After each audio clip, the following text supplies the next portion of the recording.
Congress has just passed one of the most comprehensive workplace reforms in decades. A Medgar-era bill that amounts to one of America's biggest workplace reforms in decades is headed to President Joe Biden's desk after easily passing both chambers of Congress this week, called the Ending Forced Arbitration of Sexual Assault and Sexual Harassment Act. It bans the use of a controversial closed-door legal process known as forced or mandatory arbitration to resolve sexual misconduct cases in the workplace. Victims nationwide now have the right to pursue their dispute in a regular court. The bill was introduced back in 2017, when Medgar-era's rise put the ubiquity of these employment contract clauses under a spotlight by a U.S. Senate odd couple, Democrat Kirsten Gillibrand of New York and Republican Lindsey Graham of South Carolina. Forced arbitration has its share of critics.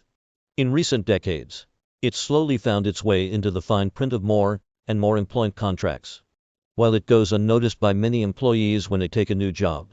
In the context of sexual misconduct, it has a history of shielding workplace abusers from the full legal consequences of their actions. Claims are considered privately, non-disclosure is typically required, and the process generally provides no ability for an appeal. Critics say the effect is that perpetrators get off easy.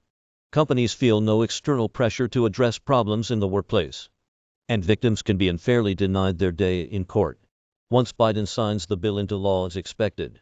Gillibrand says it will mark one of the most significant workplace reforms in American history.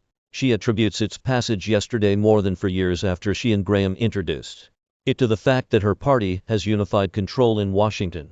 Still, support for the bill was more bipartisan than nearly anything in recent memory. The Senate passed it on Thursday via voice vote, meaning the world's greatest deliberative body leapfrogged the long process of making each member cast an individual vote. Meanwhile, the bill sailed through the House 335-97 on Monday. The bipartisan support encourages forced arbitration's top critics. Elizabeth Warren, WHO, has been on a mission to end mandatory arbitration longer than she's been a senator, told Politico Thursday that she sees this as just the start. We're getting action right now because it's focused on sexual assault, she says. But make no mistake, mandatory arbitration is a way for giant corporations to squeeze consumers and make sure that they don't have access to the courts to exercise their legal rights.